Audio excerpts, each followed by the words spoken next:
We're going live.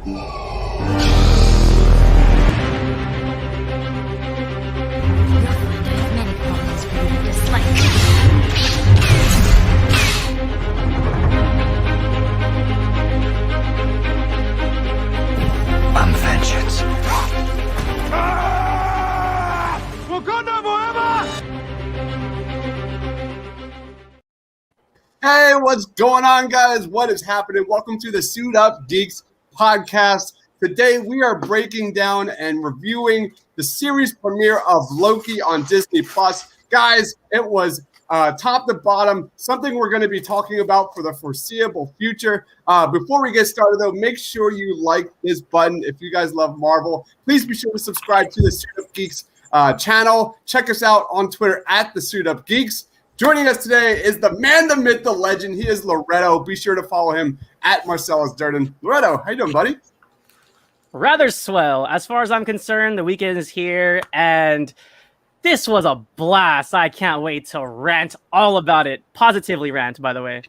Yeah, as good as Falcon and the Winter Soldier was, I know the end was a mess. This brought me back to WandaVision, where we're going to be talking about this in depth every single week. Also joining us is my man, AJ. You know him on Twitter at AJ_Geek5. What's up, AJ? What's going on? What's going on? I took 5 naps today. I was on Twitter for the rest of the day talking about Loki. I'm excited, and that's all I've been doing for the whole day. I'm good. I am so excited. I got my my dad, I love you 3000. Oh, that's epic, man. I'm feeling good. It was a little pre-present, pre-Father's Day gift. So I'm ready to rock and roll. Let's deep dive into Marvel. Let's talk about just really top takeaways of this episode. For me, I wasn't exactly crazy about the premiere. I enjoyed how they laid the groundwork here. I thought it got a little bit better once it picked up. It's definitely different than Falcon and the Winter Soldier. It's definitely different than WandaVision. I love how you got that whole sci-fi genre going for it, which is totally different than the espionage fantasy vibes of the two previous Disney Plus shows. I love the 50s, 60s vibe of the TVA. When they showed that little animated bit, I got thrown back to BioShock. I don't know if you guys ever played BioShock, but there's a lot. That's my favorite game of all time. That was really fun. I thought the humor was a standout. I enjoyed seeing Loki kind of react to everything that happened for it. This show on the surface has got a lot of humor, but when you deep dive into this, the fact that we went from trauma and isolation in WandaVision to racism and all that in Falcon and the Winter Soldier. Now we're dealing with free will versus determinism. Marvel's going deep yet again. Let's start off with AJ, man. What were some of your main takeaways? Oh, yeah. I love this. This is by far my favorite premiere out of Falcon and Winter Soldier and WandaVision, by far. I also tweeted out yesterday that the use of flashbacks in this series is by far the best flashback usage I've ever seen in my life. Just seeing everything throughout Endgame, throughout Dark World, throughout Ragnarok, just seeing Loki react to his life that was going on while he was still in the Avengers was amazing. And the way Tom Hiddleston was able to react, and it was just an amazing moment. I actually put that moment with the realization of Bucky when he was in Wakanda and Falcon Winter Soldier, and the moment where Wanda says goodbye to Vision and WandaVision. It was up there with those two. And those were later on during the episodes. This is just the first episode, mind you. The humor was great. I love the way they used the TVA. I love the corporate job type atmosphere within the TVA. I thought that was really hilarious. The slow-mo bit, I really love when he got hit. I can't remember her name, but she played in Lovecraft Country, which was amazing. She was saying that you're moving 1/16 of a second in real time. I was like, oh, okay. So so you can use those sticks for anything. I forgot the term, but that they use to evaporate them.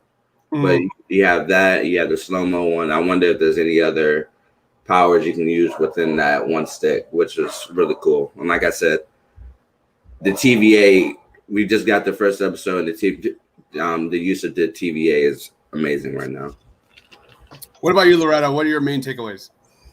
Man, for once, me and AJ like completely agree. I this is the best season premiere so far of the MCU's TV series on Disney Plus. I loved everything about it, and I'm a little surprised that you didn't enjoy as much as I did, Dibes, because for me, it's something that's up your alley, and it's world building. They built this magical dimension in the TVA, and one of the reasons why I'm so geeked out by it is it just gave me so many like positive vibes of things that I'm fond of. For example, when Loki's lining up to get his case checked out, it kind of reminded me of like Beetlejuice. He had to like take a ticket, and then Beetlejuice is like in purgatory waiting for his soul to get sorted out. And some of the screening questions kind of reminded me like the corporate side of Monsters Inc., like you forgot to file your paperwork, like that whole like corporate like humor of breaking down time and life into like papers is like the funniest thing. Like, sign here if this is everything you've ever said, and it's like a stack of papers of everything he's ever said. It's almost like if you were to see God, like, oh, hey, did you do this? And it's just I love that. Like, that concept is so fun. The fantastical element is something to that extent. It's a satirical extent. A satirical instance is something that we haven't seen. And also, quick shout out to Men in Black a little bit. There's just this like really like sci-fi satire that I'm really enjoying. And one more highlight for me before I get into the memorable moments, but I'm a really big Owen Wilson fan. And I love it when Owen Wilson isn't over the top, kind of like how he is in like Wedding Crashers or some of his other more raunchy films. I like it when he just tones it down and he's just really snarky and like really dry with his humor, like really like subtle, quick comments. But it's like, like, oh, I'm looking up to you. It's very appropriate. And he's talking to the pretty judge. And overall, I thought the chemistry with the cast was excellent. And of course, Tom Hiddleston was ever since Thor, he's always been a highlight. And I think he's starting to get to showcase more of what there is to Loki with the emotions and all that. So just like Wanda, there's more to this series than what it appears. Like, the trailer showed a little bit of action, and obviously there's humor here. But you're right, Dibes. We're going to start peeling down these layers of this show, and I think we're in for a treat as we start to progress. It reminded me a lot of His Dark Materials, which I was really excited about as this during the series premiere with the books and all that. And it kind of reminded me that like it didn't exactly hit me as well as I wanted it to, but the world building, everything it's laying the groundwork for is truly exciting stuff. You touched on it. Mobius and Loki were absolutely terrific. That dynamic is lights out, just stellar. But let's talk a little bit about Loki. I love how we're starting to see, Loki's vulnerable side. I thought Tom Hiddleston's acting was truly terrific in this episode. My favorite for me personally, when he was reacting to his mother's death, I thought that was probably one of the highlights of this episode. We saw Odin's death. We saw him reconcile with Thor. We saw him witness his own death at the hands of Thanos. But the one thing I didn't see that I kind of hoped for was when he goes to Thor, "I assure you, brother, the sun will shine on us again." Like, we didn't get that moment, which would have been awesome. But yeah, Tom's acting was impeccable. That was one of my main takeaways. Any thoughts, AJ, on Loki, Tom Hiddleston's character, and seeing him again? The thing, this is what I love so much about Tom Hiddleston as an actor in general. We got his character throughout the MCU. We got Thor. We have the Avengers. We have Dark World. We have Thor Ragnarok, with everything within Loki, and we get his experience within those movies. And just within one episode of Loki, we get all of those emotional beats just within 6 minutes of in Loki. his acting ability is amazing. Probably one of the best, and I'll say he is the best out of everyone in the MCU acting wise, because just to get those emotional beats within 6 minutes is really hard to get to, especially since before you had time to get to those emotional beats. In this one, you have one episode to get to there, and he did it. He pulled it off successfully. So if I was to take away one thing out of this first episode is Tom Hiddleston's acting within this, more so than even the theories, more so than even what's coming up next. This was the main thing that I really loved most about episode 1. He absolutely 100% carried it. There was like so many moments in this premiere where he goes like funny and slapstick to like dead serious, and like like when he's like getting his ticket, he's like, "I am a god," and then he sees someone like literally get dissolved, and he's like, "Oh shit!" He starts reaching in his pocket.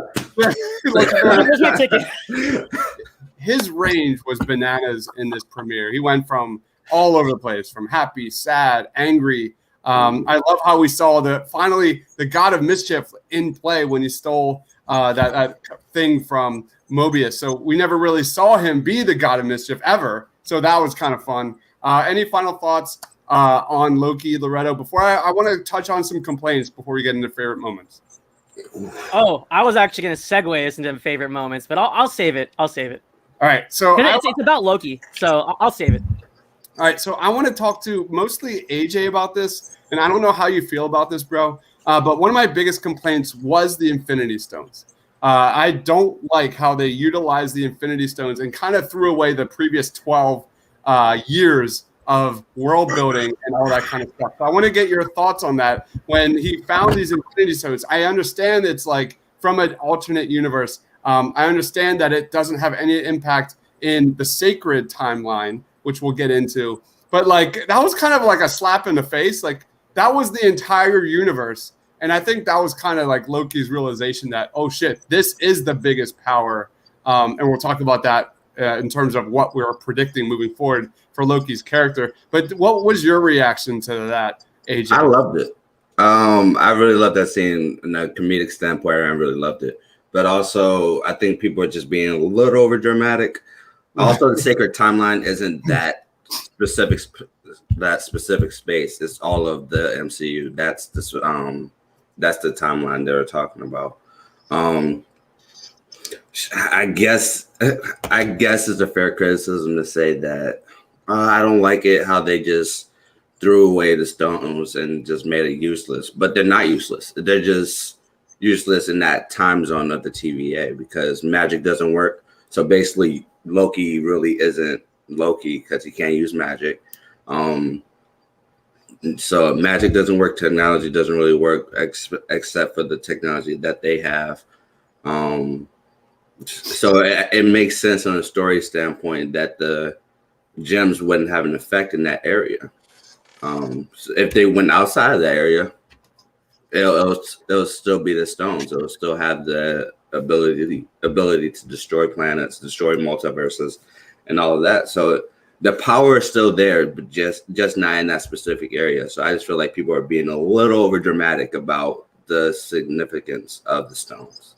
All right. Any thoughts on that, Loretto? Anything? Well said, AJ. You're killing it today, man. I'm loving it. All right, let's roll into favorite moments. Lead us off, Loretto. Yeah, so we were talking about Loki, and honestly, it was just really, in terms of his range and acting chops, it was really touching to see him humbled. Because literally the entire episode, he was like puffing his chest, holding his chin up. I am Loki. Who are you peasants? You guys can't touch me. But then he realized how small he was. He saw his life's moments. He saw his death. He went and got the Tesseract, but he realized the Tesseract is useless. And he was humbled. He was defeated. And then he sat down and he leveled with himself. I just thought that is such a far cry from when we first meet Loki in 2011, which is crazy to say that was a decade ago in Kenneth Branagh's original Thor film. it's just it's amazing what everything he's gone through. And even though it's not the same Loki that dies in Infinity War, essentially he experiences what that Loki went through. So it was just interesting to see his perspective from all those angles. And I'll admit it got a little slapstick when they did the little time loop chase. Just a little bit slapstick there, but overall, I mean, I didn't mind it because ultimately he didn't end up escaping. I actually thought he was going to get away, but yeah, that was probably one of my favorite moments, and I think it's probably one of Tom Hiddleston's best moments so far in the MCU. What about you, AJ? What's your favorite moment from the premiere? Ooh, man, that's a lot. I'll go with the mystery character. I really love how they set him or her up, or Ahsoka Tano. Yeah, that's basically the vibe that I got. But I really did really love this setup with this mystery character from the beginning of the episode to the end. I really love that they set up how powerful this character is going to be, taking on all of these TVA agents within different timelines. And I don't think we're going to mention this that much, but taking away all of their reset charges and how that's going to affect not just Loki in the series, but how that's going to affect the MCU as a whole. Because if he or she has all of those charges, basically he's unbeatable or she's unbeatable, or there's a lot to think about within this. But the main scene I want to talk about is the last scene with the mysterious character reveal, where you just see should I just say they? Yeah. You see they on just the silhouette of them and just throwing the lantern into the oil and just taking out all of these TVA agents and taking the reset charge. I really like that. It just set up how strong this character is going to be throughout the season.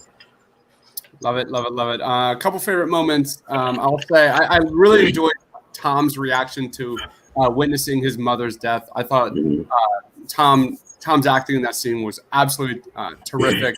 I loved how Loki just coming to reality, coming to grip with his ultimate death and his ultimate purpose. That was really well done.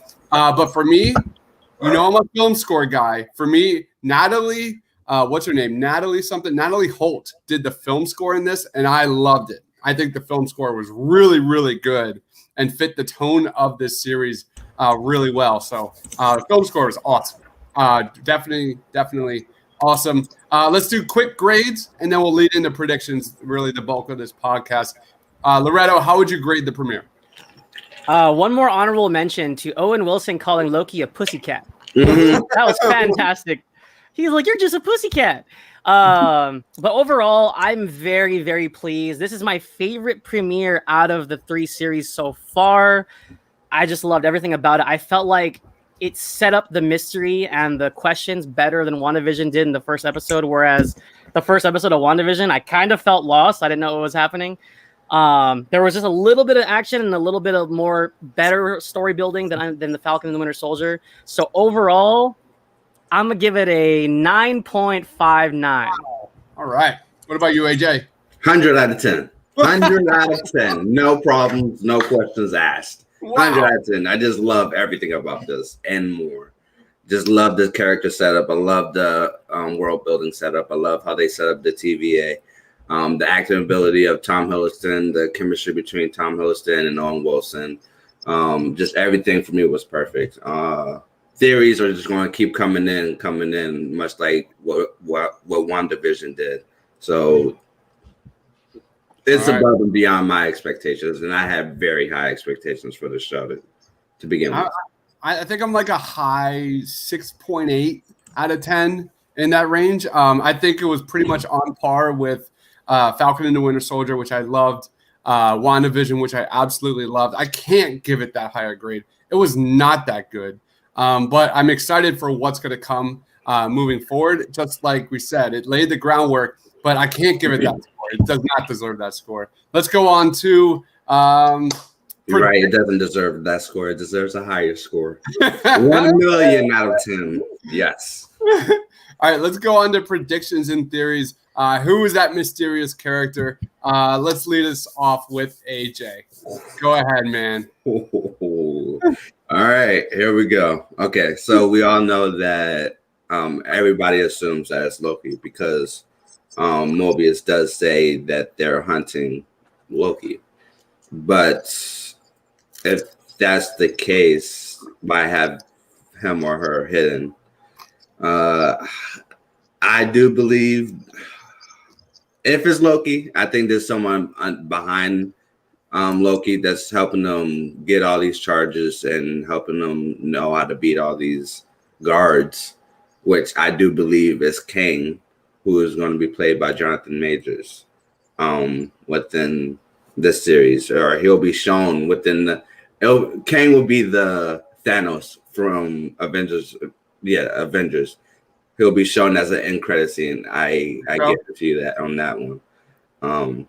But a lot of people are theorizing that it's female Loki, which I would not disagree with at all, because that is the popular vote right now, and it makes sense since female.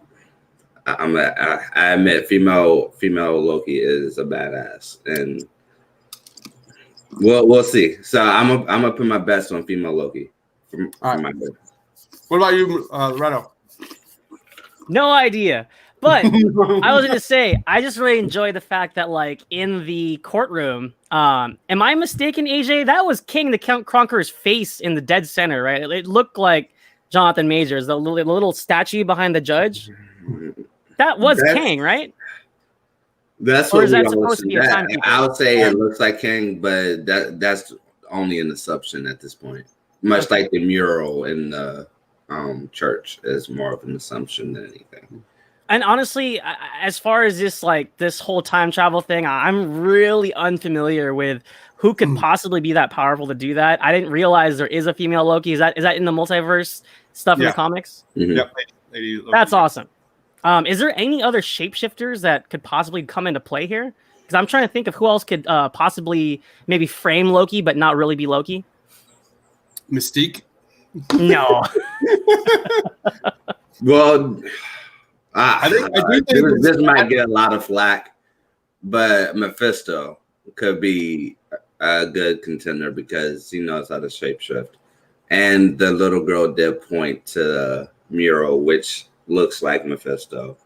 But a lot more people believe that is Loki because of the horns, and she just assumed it because he does say that only the horns come out of the hood, and he was still hidden. So I don't know. I don't know. I do. Everybody. I do firmly believe that this is going to be the link to X-Men eventually when everything goes haywire with the multiverse and all that kind of stuff. My guess here is that it's definitely Lady Loki. But I think the TVA is actually being set up as the main antagonist for this series. And I think that is 100% run by Kang. I think you're going to see that. We already saw it. Like Mobius clearly has a poor relationship with the people in the TVA. He even invited Loki to burn his desk down. You have, I think Mobius is being set up as that good guy that has something else going on, a different agenda. So if I had to guess, I think Mobius has a purpose for Loki and Lady Loki, not only to bring them together, but eventually to take down the TVA. And that's my guess. I do think Kang is going to be kind of the main guy who's behind the TVA. We talk about sacred timeline. I think everything is built on the sacred timeline to protect Kang as the ultimate weapon in the universe. I think that is sorely run by Kang, and that's why it's the sacred timeline, and that's going to be revealed several episodes down the line. Any thoughts on that, AJ?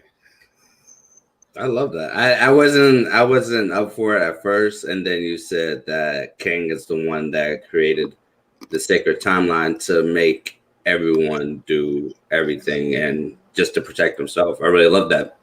It makes sense to me. The one thing,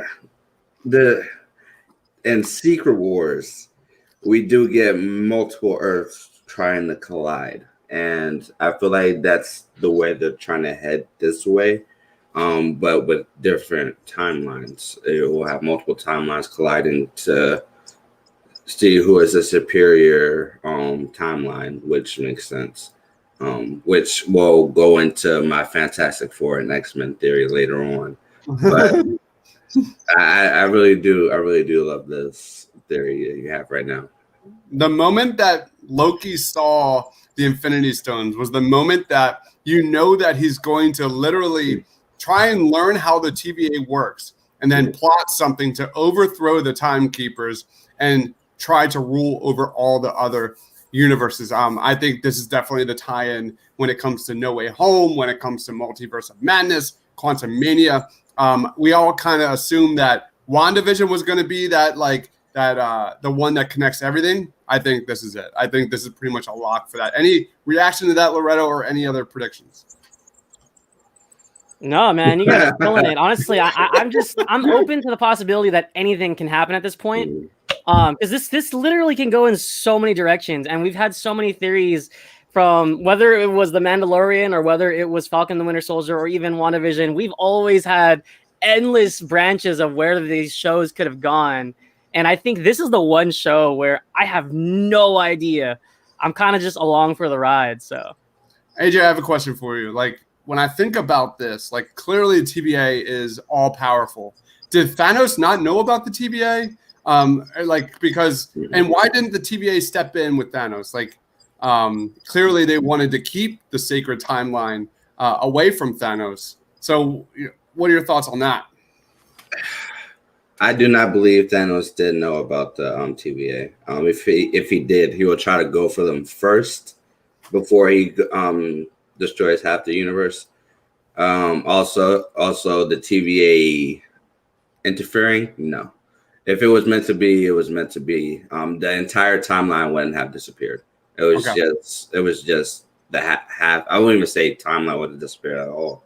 The timeline would have stayed safe. It's just the people, half the people, or half the universe, the people would have gone, but the timeline would have stayed.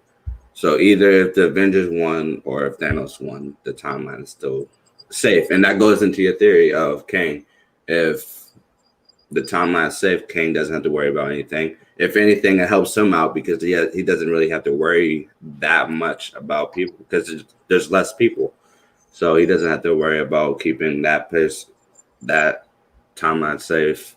And just there's a lot to go into it, but I do believe that Thanos had no idea who the TVA is. Go on.